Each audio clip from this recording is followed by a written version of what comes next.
Hello. I know I took quite a long summer break. Let's make up for this by having a very short introduction. My intros seem to suck anyways. Most people tune out after around 10 seconds. Well, next building in the General Techtree Series is the Blacksmith. A building just for techs. How delightful. First, we have the armor for archers. In feudal age, an investment of 100 food wrapped your archers in padding. There's actually a specific term for such kind of armor, the gambeson. A gambeson is a piece of padded armor for the whole upper body. It can be worn by itself, in case of a simple soldier like an archer, or under mail or plate mail. Here are two modern replicas and a 13th century depiction. During the Middle Ages, the gambeson probably was the most widespread piece of armor.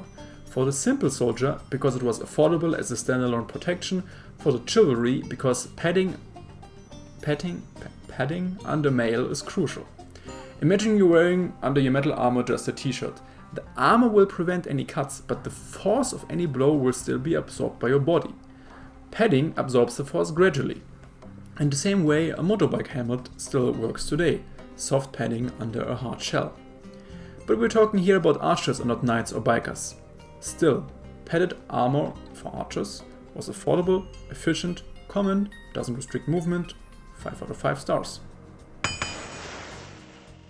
Leather archer armor. Okay, leather armor did exist, but it was much less common than what games and movies portray. Especially studded leather armor is invention by filmmakers. Those studs don't protect you, but would make the armor just more expensive and heavy from nothing. On the tech icon we can see some studding, but at least the arrangement in squares hints that the picture should represent a brigandine. A brigandine is a leather armor with metal plates studded or woven in from the inside. In contrast to just studded leather, the brigandine was a very common piece of medieval armor and could have been worn by archers. Nevertheless, just 4 out of 5 stars because the name and icon of the technology very much hint towards nonsense studded leather armor. Ring archer armor. It didn't exist. I mean, just look at it. Look at it. What is this supposed to be? You don't have to be an expert, just use your common sense. Does this look to you like an effective way of combining linen, leather, metal rings? Does it look very stable and protective? What should happen to the metal rings when you move? Also, half of it would fall apart if one of those thin straps were to be cut. Also, metal rings were rather expensive. Let's call it what it is. This is not armor, this is bondage. But hey, at least it would protect you better than nothing, so 1 star.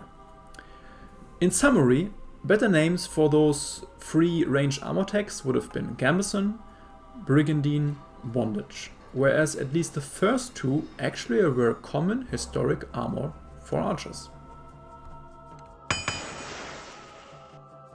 Now we move to the damage and range techs, starting with fletching. Fletching is a name for the feathers at the end of the arrow shaft. Invented already in the Stone Age, it is a crucial improvement of arrows. The feathers create a drag and ensure that the tail of the arrow stays at the tail and the pointy part stays in front. Fletching means more stability, more range, more precision, exactly what the tech is doing. 5 out of 5 stars, easy.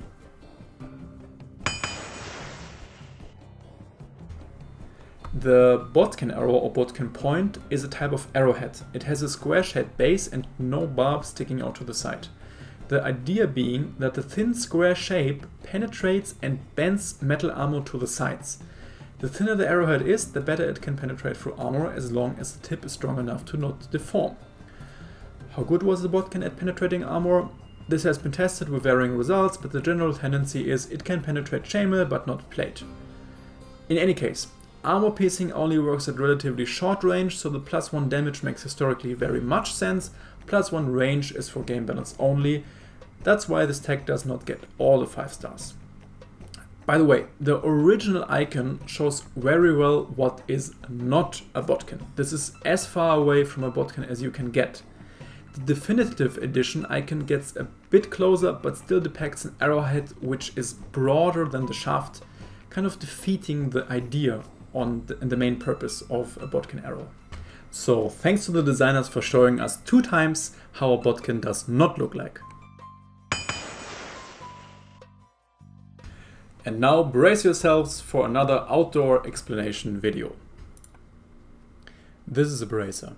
It protects the inside of the archer's arm against the string. Without a bracer, if the string is released, it might whip the forearm and cause ouchies. So similar to the thumb ring, bracer are worn for protection, not range or damage. But I still give it 2 stars because you could argue that a protective bracer allows you to use a heavier poundage bow without pain. In that sense, if you think about it, the bracer really embodies the principal idea of ranged warfare. Make ouchies to other people from a safe distance without getting ouchie yourself. Forging. Here I quote Wikipedia. Forging is a manufacturing process involving the shaping of metal using localized compressive forces. What does it mean? Chting, chting, chting. This is forging. All sorts of blades were and are forged. Forging gives the piece shape and strength by removing impurities. This tech has the right effect, affects the right units, and is researched in the right building. You can even see the forge on all the Blacksmith models. Blacksmiths are there for forging, both in the game and in reality. Easy 5 out of 5.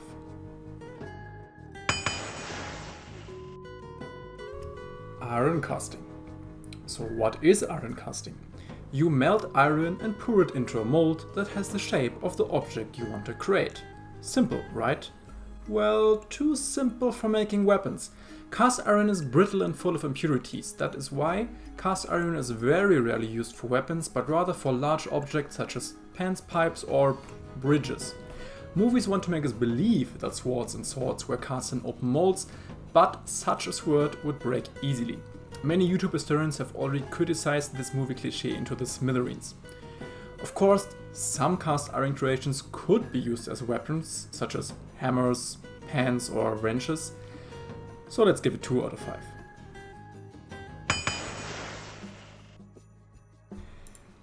Blast furnace. A blast furnace is a furnace into which air is blasted to increase the temperature in the furnace. And guess what's produced in a blast furnace? Cast iron, which is not used to make weapons. But I give this tech 1 more point than the previous because the high temperatures in the blast furnace can help to remove some impurities from the iron, getting somewhat closer to weapon grade steel. A better way to remove impurities, however, is still just folding and hammering the steel, as mastered, for example, by the Japanese, Saracens and South Indians.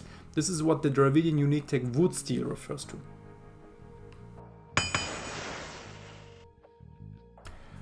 Armor. The smartest of you will have noticed that infantry and cavalry armor share the same succession from scale to chain to plate. Which is perfect because it matches with the historical order of appearance. Scale armor appeared first, already in antiquity. Regional variants. Oh no, I have to record it again. It's okay. Regional variants such as the Roman Lolica Squamata, Han Dynasty, lamellar armor, or Japanese Gyorin Kozane, and many more, show that scale armor was perceived an effective way to prevent death in battle around the world. While dressing up as a fish went out of fashion in Europe during the Middle Ages, in some areas it remained popular much longer, such as in Japan, where scale armor was in use until 1979, when it was eventually replaced by Gundam armor. In medieval Europe, scale armor was gradually replaced by mail, or chainmail as the game wrongly calls it. Not because it provides better protection, but because it is so much more comfy to wear. I'm not kidding, the main advantages are being lighter, more flexible, and easier to combine with other types of armor. The hauberk, as worn by Norman knights, is an iconic example of mail armor, but it was used basically everywhere in Eurasia. While mail was very prevalent in early and high Middle Ages, plate armor, or plate mail armor as the game wrongly calls it, was the thing to beat during late Middle Ages. The conversion of mail to plate was gradual, as can be seen in the sequence of images which I found in a book in the attic of a friend. Take note how plate is replacing mail and how the shield is shrinking and shrinking until it completely disappears. This is simply because at some point plate armor got so good that you can ditch the shield. better to have one more free hand to try to somehow get through your opponent's mail. Besides the late medieval European knight, also late samurai armor called Tosei Gusoku is an example of plate mail. Summing up, the developers picked armor types which correctly represent the historical progression of armor and which all were widely used across cultures. I don't know how it could have been done better. Take the 15 out of 15.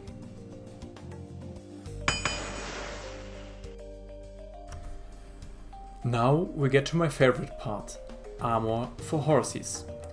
Barding means just that, horse armor. Starting with scale. The most iconic example for scale barding is the cataphract. Cataphracts likely inspired Western knights to bard their horses as well. 5 stars. Full mail barding didn't exist, at least I didn't find any mention of it, and it would have been ridiculously expensive to cover your horse in mail. Also, what is that tag icon? The rings are not interlinked but intermolten. However, it is plausible that some bardings were at least partially mail, and on the internet you can find a lot of pictures of dogs with mail barding, so we have to give at least 3 stars for that if we're generous. Plate barding is the most common style. It appeared later when knights were generally more heavily armored. A plate-barded horse could be the ultimate battlefield weapon. It fulfilled a similar role as tanks do today, breaking the enemy's ranks. And it came with a price. Converted to today's money, top-notch knight armor could go into the millions. The armor for the horse must have been even more expensive. Of course, 5 stars for this tag. Oh, and by the way, barding is not exclusive to horses. Elephants were barded with armor too. And here is a historical example of a Roman scale barding armor for a dog. Overall, the Blacksmith coped very well. 59 out of 75 possible stars, that's an average of 4. The military buildings, previous video, averaged just 3. This video was sponsored by... Just kidding, I'm way too small for sponsors. Thanks for watching, I'm really happy about those views and every sub. Arrivederci.